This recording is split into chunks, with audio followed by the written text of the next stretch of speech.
Dalam konteks ini sih sebenarnya kita melihat bahwa pemerintah nggak terlampau serius atau tidak menaruh posisi penting mitigasi kebencanaan sebagai hal yang urgent gitu ya. Pemerintah cenderung memposisikan bencana bertindak lebih responsif, lebih cepat ketika situasi-situasinya peristiwa-peristiwa yang terjadi gitu. Kita bisa contohkan bahwa seberapa banyak sebenarnya rencana tata ruang di Indonesia yang mengakomodasi eh, tematik kebencanaan. Nah, yang kedua, kita bisa lihat dari pengalaman-pengalaman sebelumnya,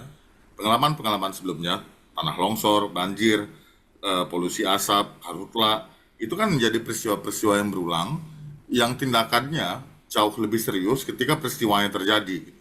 Nah, belum lagi sebenarnya kalau kita bisa lihat ambisi investasi 8% itu apa sorry bukan investasi ya. Ambisi pertumbuhan ekonomi 8% itu bakal mengenjot investasi yang seperti apa? Investasi sektor industri ekstraktif. Nah, ini yang juga bakal memperbesar risiko-risiko yang dihadapi masyarakat, risiko yang dihadapi lingkungan hidup gitu ya. Nah, jadi ini belum sesuatu yang serius dan urgent di taraf pemerintah untuk memitigasinya. Hmm. Kalau dari Walhi melihatnya apa alasan dibalik ketidakseriusan pemerintah itu selain mau meningkatkan pertumbuhan ekonomi, apalagi alasannya? Nah, ada tiga hal penting gitu ya. Kalau mengejar pertumbuhan ekonomi jelas, dia mengenjot investasi. Jadi ragu-ragu mengevaluasi, melakukan review terhadap perizinan-perizinan yang eksis, termasuk di wilayah-wilayah yang riskan dengan bencana gitu ya. Ada tematik kebencanaan di dalamnya. Nah, yang kedua, yang dilakukan pemerintah gitu ya, mereka nggak serius untuk menyusun kebijakan-kebijakannya gitu ya, kebijakan memitigasinya. Nah, jadi cenderungnya beranggapan bahwa ya udah ntar kalau ada bencana baru kita kerjain. Nah, yang ketiga, kami melihatnya sih proses penegakan hukum. Kita bisa lihat gitu ya dari sejarah karhutla, dari sejarah banjir bandang, lalu longsor. Kita bisa lihat berapa banyak tumbukan-tumbukan kayu bekas tebangan gitu ya, bekas tebangan yang hadir di yang bisa kita lihat gitu ya. Nah, ini kan memperlihatkan bahwa aktivitas ilegalnya ada, masih eksis gitu ya. Penegakan hukumnya belum menggunakan sistem teknologi yang maksimal gitu.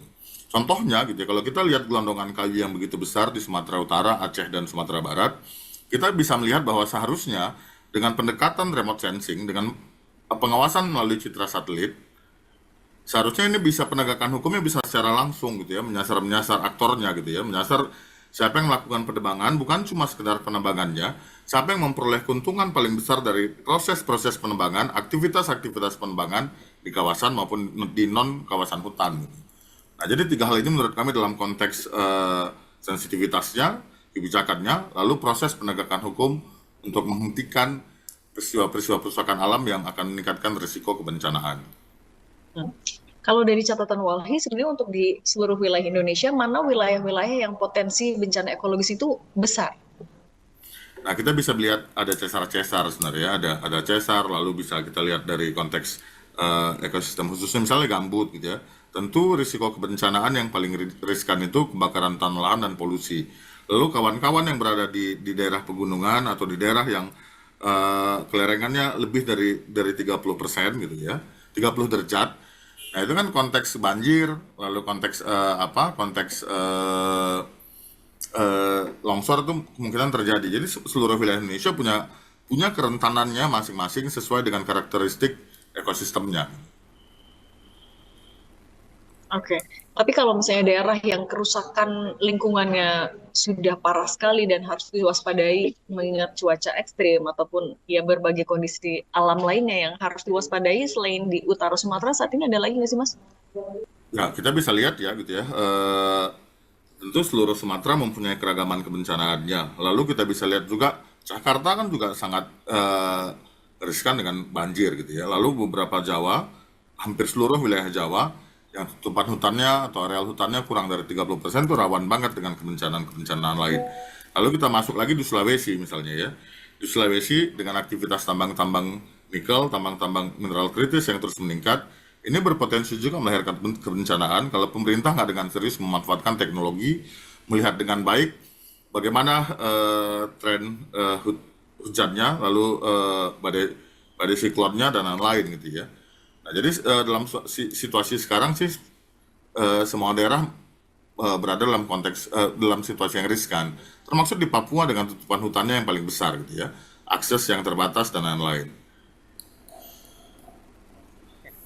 Kalau gitu, dengan kondisinya sudah seperti ini, semua daerah punya keriskanannya masing-masing. Pemerintah seharusnya bebenahnya seperti apa?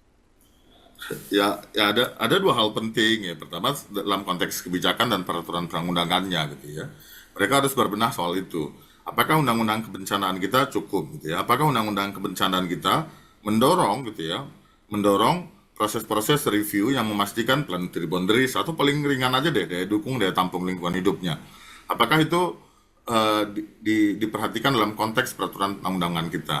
Nah, yang kedua, nah tentu tentang kesiapan masyarakatnya. Apakah proses sosialisasi, proses peningkatan pengetahuan, atau perlindungan pengetahuan masyarakat tentang mitigasi kebencanaan itu diproteksi atau enggak gitu ya. Nah, jadi dua hal ini yang harus dilakukan pemerintah gitu ya. Dari dua hal ini tentu hal yang paling penting gitu ya, melakukan review, evaluasi di setiap provinsi, di setiap daerah Indonesia, bagaimana konteks mitigasinya, bagaimana konteks investasi yang melekat di satu provinsi, dan bagaimana menghubungkannya dengan kerencanaan risiko bencana yang terjadi di Indonesia. Nah, jadi tiga hal itu jadi hal yang penting gitu ya, dari konteks kebijakannya, dari konteks penguatan masyarakatnya, dan yang ketiga konteks reviewnya ya, review perizinan yang ada. Nah, kalau kita bisa melihat ada satu penulis menyebutnya sebagai kapitalogenik gitu ya. Nah, jadi kalau kita lihat di kondisi Indonesia saat ini, bagaimana konteks kapital, konteks penguasaan ruang, konteks dominasi investasi, itu berrelasi erat dengan risiko kebencanaan yang dihadapi oleh masyarakat. Sementara pemilik-pemilik perusahaannya yang merusak lingkungannya lebih besar, yang mendapatkan keuntungan lebih besar, itu nggak merasakan dampak dari bencana yang terjadi. Itu persoalannya.